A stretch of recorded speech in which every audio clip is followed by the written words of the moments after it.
দিয়েছেন, সেই জন্য অন্তরে অন্তঃস্থল থেকে সেই রবের দরবারে তারই শেখানো বাক্যে কালিমাতুল শুকর আদায় করি, আলহামদুলিল্লাহ। রব্বানা লাকাল হামদ হামদান কাসীরান তাইয়িবান মুবারাকান ফীহি। সকল প্রশংসা একজনের জন্য, তিনি কে? সম্মানিত উপস্থিতি, গত জুমায় আমরা তাহারাত বা পবিত্রতার গুরুত্ব সম্পর্কে আলোচনা করেছিলাম। তো তারই ধারাবাহিকতায় আজকে আমরা নামাজের গুরুত্ব সম্পর্কে আলোচনা করব। কারণ দীর্ঘদিন যাবৎ একটা জিনিসের গুরুত্ব সম্পর্কে আলোচনা না থাকলে আমাদের কাছে সেই জিনিসের গুরুত্ব হ্রাস পায়। নতুন করে যখন আবার সেটার ফজিলত, গুরুত্ব, তাৎপর্য নিয়ে আলোচনা করা হয়, আমরা সেই কাজটা করতে আগ্রহী হই, ঠিক কিনা? সর্বশেষ 2023 সালের 17 নভেম্বর আমরা নামাজ নিয়ে আলোচনা করেছিলাম। প্রায় 2 বছরের কাছাকাছি সময় হয়ে যায়। এরপর দীর্ঘদিন যাবৎ এই নামাজ নিয়ে আমাদের মধ্যে আলোচনা হয় না। এই জন্য দেখলাম যে অনেকের মধ্যে নামাজের গুরুত্ব হ্রাস পেয়েছে, আমরা মসজিদে আসি না, নামাজ পড়ি না। তো আবার যদি এটার গুরুত্ব নিয়ে একটু আলোচনা করা হয় তাহলে আমরা আর একটু আগ্রহী হব। আমরা আজকের আলোচনা শুরু করব সহিহ বুখারীর 8 নম্বর হাদিস দিয়ে। এই হাদিসটা কম বেশি আমরা সবাই জানি। রাসূল বলেন, বুনিয়াল ইসলামু আলা খামসিন শাহাদাতু আল্লা ইলাহা ইল্লাল্লাহ ওয়া আন্না মুহাম্মাদার রাসূলুল্লাহ, ইকামিস সালাহ ওয়া ইতাইজ যাকাত ওয়া সাওমি রমাদানা ওয়াল হাজ্জি মান ইসতাতা ইলাইহি সাবিলা। এই হাদিসে রাসূল বলছেন যে ইসলাম 5টি স্তম্ভ বা ভিত্তির উপর প্রতিষ্ঠিত। এর মধ্যে 1 নম্বর হচ্ছে আল্লাহ ছাড়া কোনো মাবুদ নাই, মুহাম্মাদুর রাসূলুল্লাহ সাল্লাল্লাহু আলাইহি ওয়াসাল্লাম তার প্রেরিত বান্দা এবং রাসূল, এই কথার উপর সাক্ষ্য দেওয়া। এর মানে 1 নাম্বার হচ্ছে ঈমান। এখন ঈমান মানে কি? ঈমান মানে হচ্ছে মৌখিক স্বীকৃতি এবং আন্তরিক বিশ্বাস। মৌখিকভাবে তাওহীদ, নবুয়াত, রিসালাত, জান্নাত, জাহান্নাম, পরকাল সম্পর্কে স্বীকৃতি দেওয়া এবং আন্তরিকভাবে বিশ্বাস স্থাপন করার নাম কি? ঈমান। যে ব্যক্তি ঈমান আনে তাকে বলা হয় মুমিন। ঈমান আনার পর বাকি যে 4টা স্তম্ভ বা ভিত্তি আছে এগুলো আমাদের উপর ফরজ হয়। এই 4টার নাম হচ্ছে যথাক্রমে নামাজ, তারপরে কি? যাকাত, রোজা, হজ। এই 4টার মধ্যে বিশ্ব মানবতার মুক্তির দিশারি মহাগ্রন্থ আল কোরআনে সর্বাধিক 82 বার বলা হয়েছে নামাজের কথা। দ্বিতীয় সর্বাধিক 32 বার বলা হয়েছে যাকাতের কথা, 5 বার রোজার কথা, 5 বার হজের কথা। এখন দেখেন এই 4টা স্তম্ভের মধ্যে যাকাতের সম্পর্ক সমাজের বিশেষ একটা শ্রেণীর সাথে, যাদেরকে আল্লাহ পাক রব্বুল আলামিন নেসাব পরিমাণ সম্পদ দিয়েছে। এই সম্পদ যাদের কাছে পূর্ণ 1 চন্দ্র বছর থাকে তাদের উপর বছরে 1 বার যাকাত আদায় করা ফরজ। এই 4টা স্তম্ভের মধ্যে হজের সম্পর্ক সমাজের বিশেষ একটা শ্রেণীর সঙ্গে, যাদেরকে আল্লাহ পাক রব্বুল আলামিন শারীরিক সুস্থতা দিয়েছেন, আর্থিক সচ্ছলতা দিয়েছেন, তাদের জন্য জীবনে 1 বার হজ ফরজ। এই 4টা স্তম্ভের মধ্যে রোজার সম্পর্ক 12 মাসের মধ্যে 1 মাসের সঙ্গে। অর্থাৎ এই যে 12টা মাস, এর মধ্যে যে রমজান মাস, শুধুমাত্র এই রমজান মাসে রোজা ফরজ। তাও আবার কেউ যদি ওই সময় অসুস্থ থাকে অথবা সফররত অবস্থায় থাকে তার উপর রোজা ফরজ না। তাহলে 4টা স্তম্ভের মধ্যে আমরা 3টা স্তম্ভের কথা বললাম। এই 3টা স্তম্ভ স্ব ক্ষেত্রে অনেক অনেক গুরুত্বপূর্ণ হলেও এগুলো আমাদের প্রতিদিনের আমল নয়, ঠিক কিনা? প্রক্ষান্তরে একজন সুস্থ প্রাপ্তবয়স্ক মানুষের উপর দিনে রাতে মিলিয়ে কয় ওয়াক্ত নামাজ ফরজ? 5 ওয়াক্ত নামাজ ফরজ। এই জন্য সবচাইতে গুরুত্বপূর্ণ ইবাদত কি? নামাজ। এক হাদিসে রাসূল বলেন, আস-সালাতু ইমাদুদ্দিন ওয়া মান আকামাহা ফাকাদ আকামাদ-দ্বীন ওয়া মান হাদামাহা ফাকাদ হাদামাদ-দ্বীন, আও কামা ক্বালা আলাইহিস সালাতু ওয়াস সালাম। রাসূল বলছেন, আস-সালাতু ইমাদুদ্দিন, নামাজ হচ্ছে দ্বীনের খুঁটি, ধর্মের খুঁটি। ওয়া মান আকামাহা ফাকাদ আকামাদ-দ্বীন, যে ব্যক্তি নামাজ প্রতিষ্ঠা করলো ওই ব্যক্তি তার ধর্মকে প্রতিষ্ঠিত করলো। ওয়া মান হাদামাহা ফাকাদ হাদামাদ-দ্বীন, যে ব্যক্তি নামাজকে ধ্বংস করলো সে তার ধর্মকেই ধ্বংস করে দিল।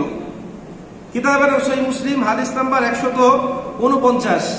হাদিসের বর্ণনাকারী হযরত জাবের ইবনে আব্দুল্লাহ রাদিয়াল্লাহু তাআলা আনহু, তিনি বলেন, সামিআতুন নবী সাল্লাল্লাহু আলাইহি ওয়াসাল্লাম বাইনার রাজুলি ওয়াশ শিরকি ওয়াল কুফরি তারকুস সালাত আও কামা ক্বালা আলাইহিস সালাতু ওয়াস সালাম।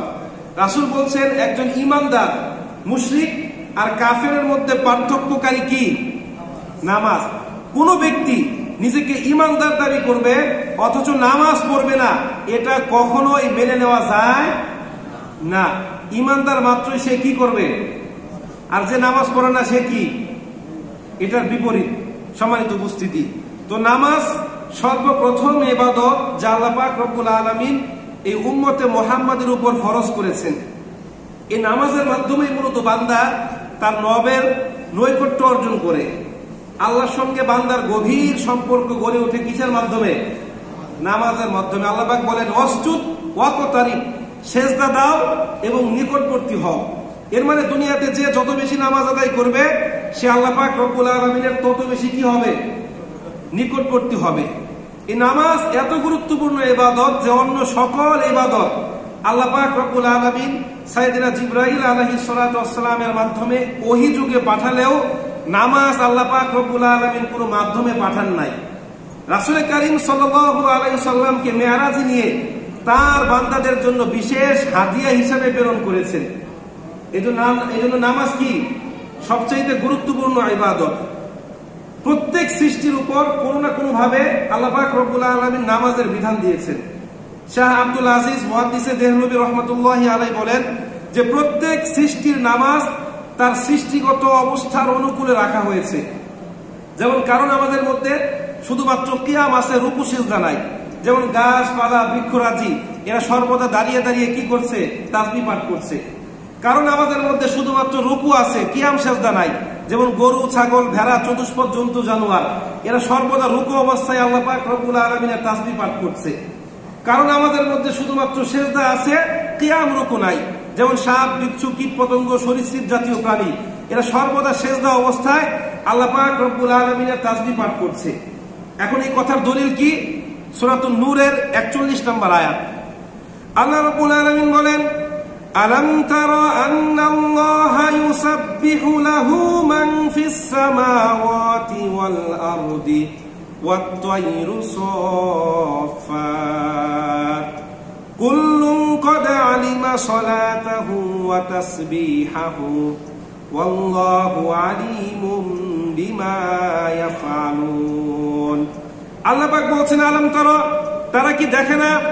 আন্নাল্লাহা ইউসাব্বিহু লাহু মান ফিস সামাওয়াতি ওয়াল আরদ, আসমান জমিন এবং এর মধ্যবর্তী যত সৃষ্টি আছে সবাই আল্লাহ পাক রব্বুল আলামিনের তাসবিহ পাঠ করছে।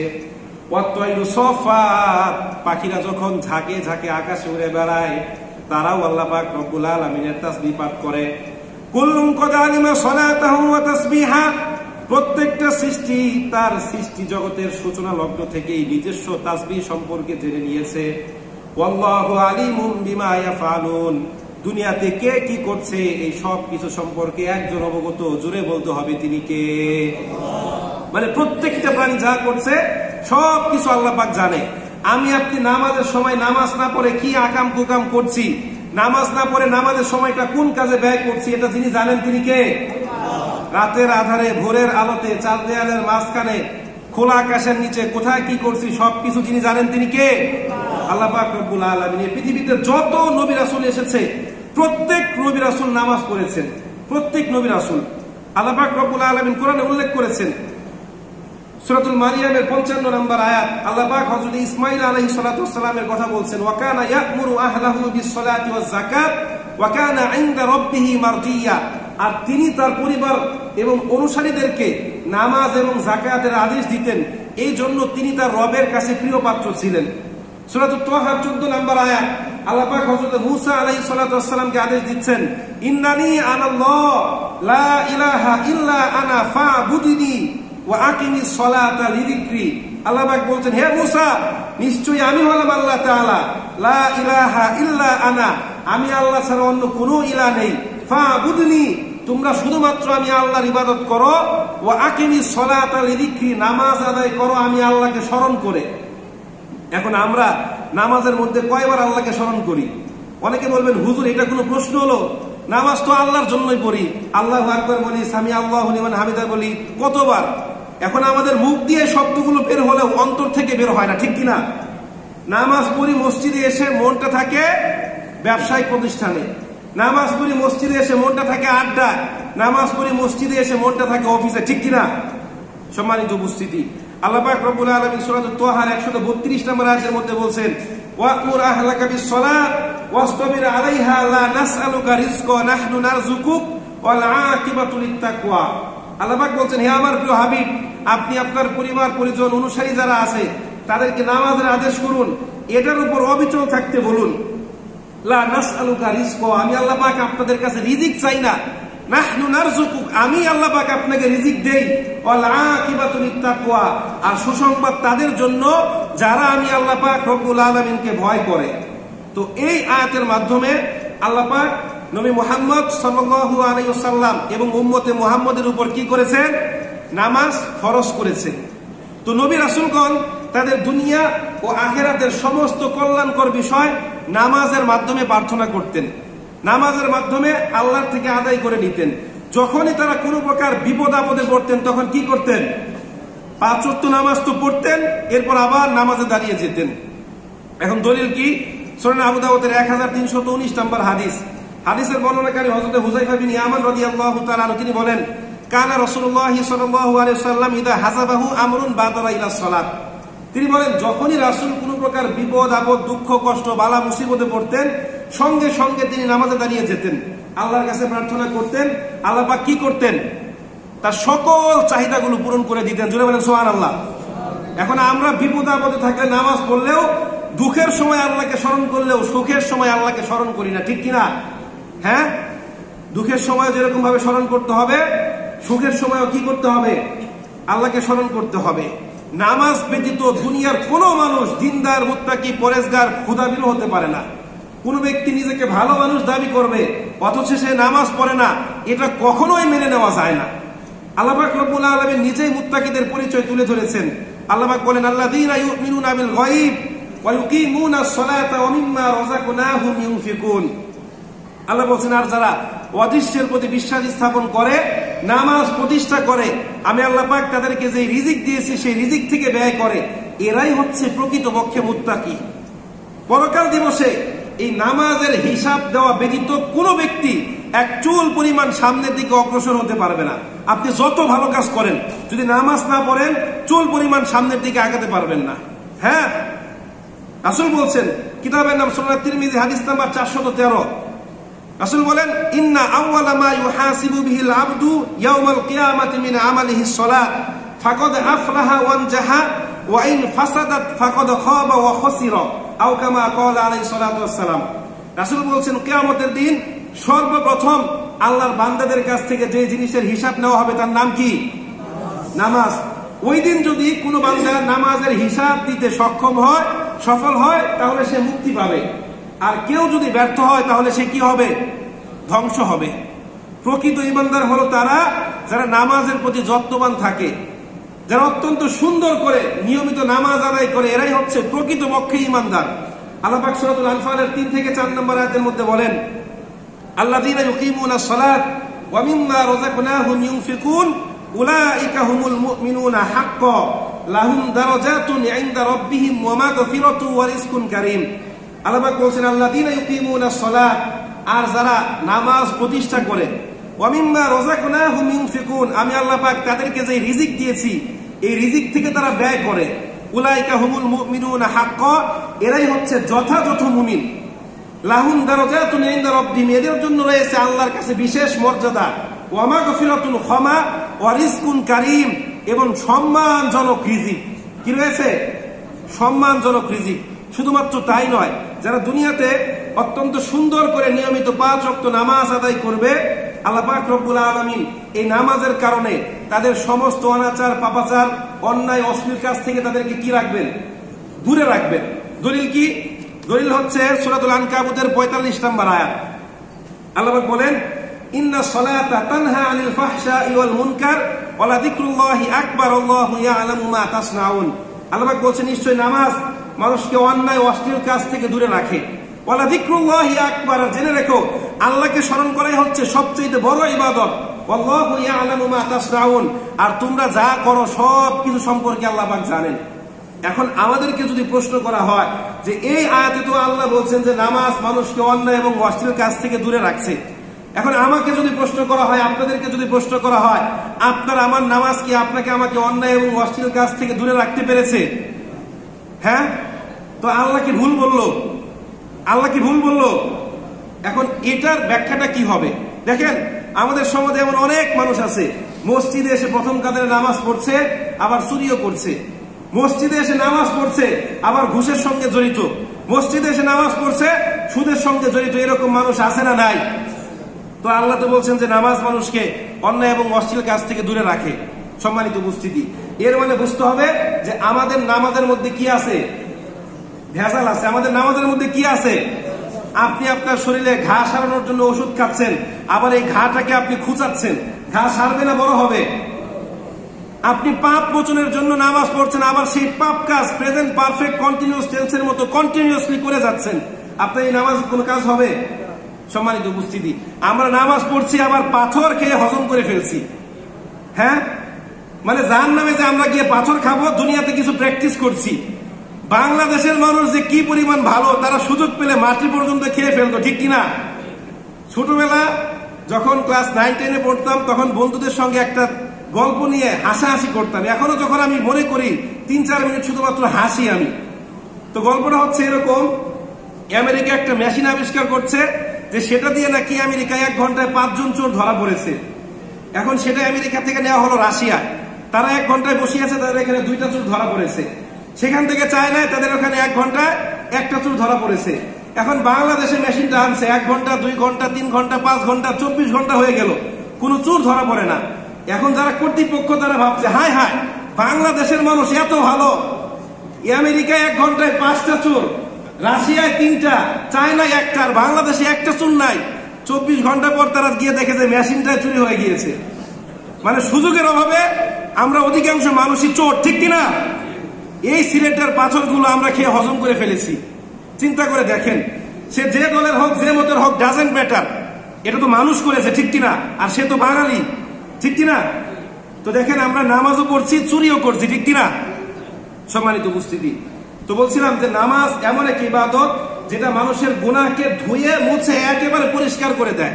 এখন আপনি মসজিদ থেকে ধুয়ে মুছে গুনাহ পরিষ্কার করলেন, আবার গিয়ে সেই নোংরা গায়ের মধ্যে মাখছেন, কোনো লাভ হবে?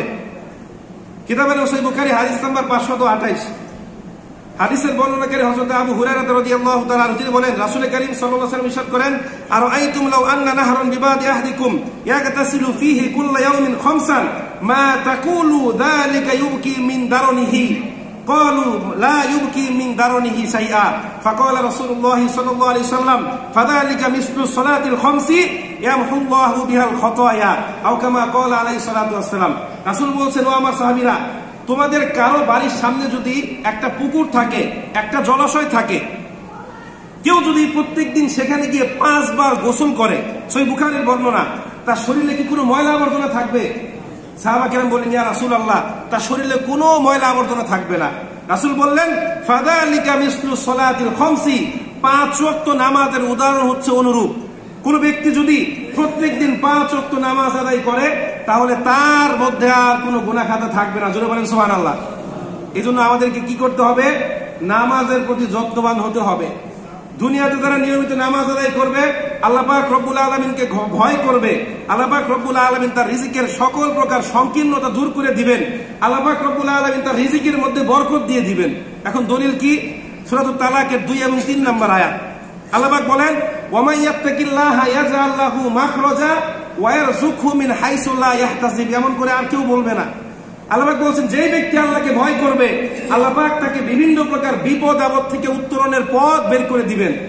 ওয়া ইয়ারযুকহু মিন হাইসু লা ইয়াহতাসিব, তাকে আল্লাহ পাক বেহিসাবি রিজিক দান করবেন। জোরে বলেন সুবহানাল্লাহ। মানে এমন এমন জায়গা থেকে আপনার রিজিক আসবে, আপনি চিন্তাও করতে পারবেন না। এখন বলেন, আল্লাহ পাক যদি কাউকে দেয়, কারো বাবার ক্ষমতা আছে তাকে বঞ্চিত করার? আল্লাহ পাক যদি কাউকে বঞ্চিত করে, কারো ক্ষমতা আছে তাকে সেটা দেওয়ার? এরকম অনেক কোটিপতি আমরা দেখেছি, চাইলে প্রত্যেকদিন একটা করে গরু জবাই করে খেতে পারে, কিন্তু এটা খাওয়া নিষেধ, চিংড়ি মাছ খাওয়া নিষেধ, গরুর মাংস খাওয়া নিষেধ, কত কিছু খাওয়া নিষেধ, এরকম আছে না নাই? রিজিক মানে কিন্তু শুধুমাত্র খাবার নয়, আমি বলেছি যে মানব জীবনে যা যা দরকার সবকিছু কিসের অন্তর্ভুক্ত? রিজিকের অন্তর্ভুক্ত। এরকম অনেক মানুষ দেখেছি, লাখ টাকার এসি, দামি বিছানা, কি সুন্দর পরিবেশ, এরপরও ঘুম আসে না। আবার আমরা এরকম মানুষ দেখি রেল লাইনের পাশে হিউজ পরিমাণ নয়েজ, অনেক আওয়াজ, সেখানে একটা বালিশ মাথায় দিয়ে সে ঘুমিয়েছে, 30 সেকেন্ডের মধ্যে ঘুমিয়ে গিয়েছে, ঠিক কিনা? এরকম আছে না নাই? তো রিজিক মানে শুধুমাত্র খাদ্য সামগ্রী না। তো আল্লাহ পাক বলছেন যে যারা আল্লাহ পাক রব্বুল আলামিনকে ভয় করবে, আল্লাহ পাক কি করবেন? তার রিজিকের মধ্যে বরকত দিয়ে দিবেন।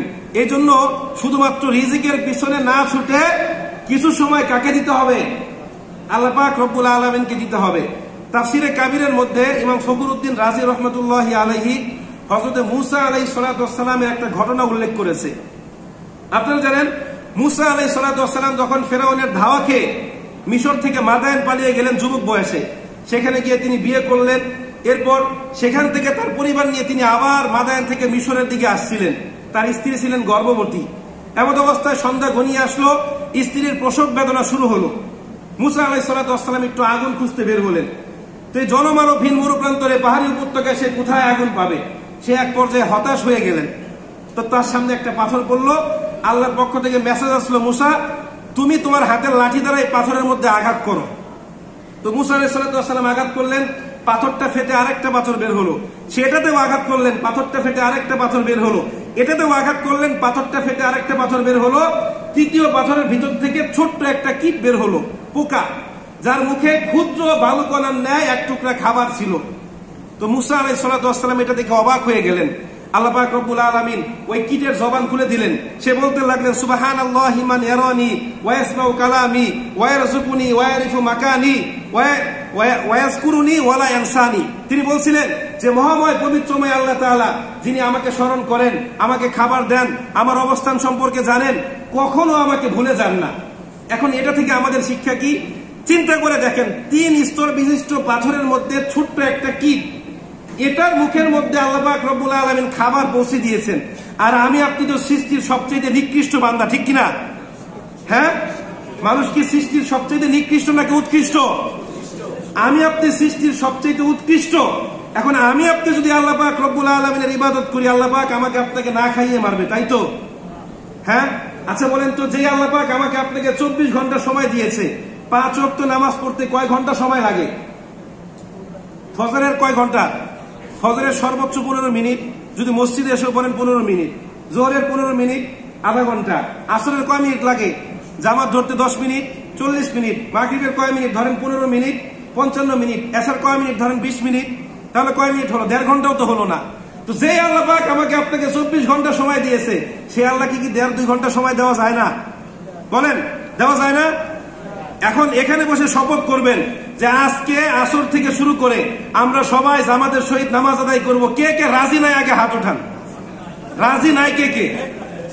এটা দেখতে চাই। আমরা তো সবাই বললে হাত উঠাই, রাজি নাই কে কে? এর মানে সবাই রাজি আছে ইনশাআল্লাহ। আল্লাহ পাক রব্বুল আলামিন সবাইকে তৌফিক দান করুন। সম্মানিত উপস্থিতি, আমরা অনেকে মনে করি যে নামাজ পড়লে মনে হয় রিজিক কমে যাবে, ব্যবসায় লস হয়ে যাবে, অফিসের বস গালাগালি করবে, ঠিক কিনা? না, নামাজ পড়লে আপনার রিজিকে বরকত কমবে না। এক হাদিসে রাসূল বলেন, আর রিজকু মাকসুমুন ইয়াতলুবুল আবদা কামা ইয়াতলুবু আজালুহু। রিজিক হচ্ছে নির্ধারিত, বন্টনকৃত। সে বান্দাকে এমন ভাবে তালাশ করে যেমনি ভাবে মৃত্যু তাকে তালাশ করে। মানে আপনার তকদিরে, আপনার রিজিকে যদি কোনো কিছু থাকে, সেটা যদি ওই তুর পাহাড় সেখানেও থাকে, আপনার মুখের মধ্যে সেটা আসবে, ঠিক কিনা? আপনার রিজিকে যদি কোনো কিছু না থাকে, সেটা যদি আপনার ঠোঁটের আগায় থাকে, এরপরও আপনি সেটা কি করতে পারবেন না? খেতে পারবেন না। এই জন্য রিজিকের পিছনে ছোট না ছুটে কিছু কিছু সময় কাকে দিতে হবে? আল্লাহকে দিতে হবে। আল্লাহ পাক রব্বুল আলামিন আপনার আমার রিজিকের মধ্যে কি করবেন? বরকত দিয়ে দিবেন। আপনারা জানেন রাসূল কারীম সাল্লাল্লাহু আলাইহি সাল্লামের জীবনে সর্বশেষ ওসিয়ত কি ছিল? আমাদের আয়েশা বলেন যে রাসূল কারীম সাল্লাল্লাহু আলাইহি সাল্লাম অন্য সকল পুরুষদের মতো স্ত্রীদের সঙ্গে হাসি ঠাট্টা করতেন, গৃহস্থলীর কাজে তাদেরকে সাহায্য সহযোগিতা করতেন। কিন্তু যখনই আযান হতো, তিনি আমাদের কাছ থেকে এমন ভাবে বিদায় নিতেন যেন তিনি আমাদেরকে চেনেনই না। আযান শোনার সঙ্গে সঙ্গে সমস্ত কাজ তিনি বাদ দিয়ে তিনি কোথায় যেতেন? মসজিদের দিকে চলে যেতেন। রাসূল কারীম সাল্লাল্লাহু আলাইহি সাল্লামের জীবনে সর্বশেষ ওসিয়ত কি ছিল? কিতাবের নাম সুনান আবু দাউদ, হাদিস নাম্বার 5156। হাদিসের বর্ণনাকারী হযরত আলী রাদিয়াল্লাহু তাআলা তিনি বলেন যে রাসূল করিম সাল্লাল্লাহু আলাইহি ওয়াসাল্লাম যখন আয়েশা রাদিয়াল্লাহু তাআলা আনহার কোলে শুয়েছিলেন, তার প্রাণ যায় যায় অবস্থা তিনি বলছিলেন, আসসালাত আসসালাত ইত্তাকুল্লাহা ফি মালাকাত আইমানিকুম, নামাজ নামাজ, তোমরা তোমাদের অধীনস্থ দাস দাসীদের ব্যাপারে আল্লাহকে ভয় করবে। এখানে তিনি দুইটা হকের কথা বলেছেন, এক আল্লাহর হক, দুই বান্দার হক। তো আল্লাহর হক হচ্ছে নামাজ, আর অধীনস্থ মানুষ যারা আছে এদেরকে তো আমরা মানুষ মনে করি না, এটা রাসূল জানতেন। এই জন্য তিনি বারবার বলেছেন যে তোমাদের অধীনস্থ যারা আছে তাদের হকের ব্যাপারে তোমরা কি হবে, আল্লাহকে ভয় করবে।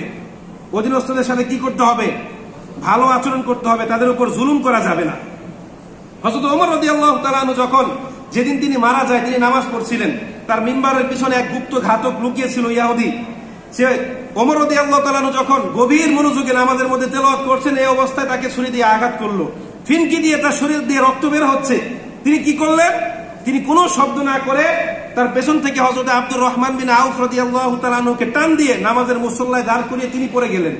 নামাজ শেষ করা হলো, এরপর তাকে যখন কোলে নেওয়া হলো দেখা গেল তার শরীর দিয়ে প্রচন্ড পরিমাণ রক্ত বের হচ্ছে। এর মানে তিনি বোঝাতে চাইলেন যে আমার জীবন যায় যাক, আগে তোমরা নামাজ শেষ করো। যখন তার জ্ঞান ফিরে আসলো তিনি বললেন, নাম লা হাজ্জা ফিল ইসলাম লিমান লা সালাতা লা, ওই ব্যক্তির ইসলাম ধর্মে কোনো অংশ নাই যেই ব্যক্তির কি নাই, নামাজ নাই। নামাজ নাই যার কপালে কিচ্ছু নাই, তার নামাজ নাই যার ধর্মের মধ্যে তার কোনো অংশ নাই।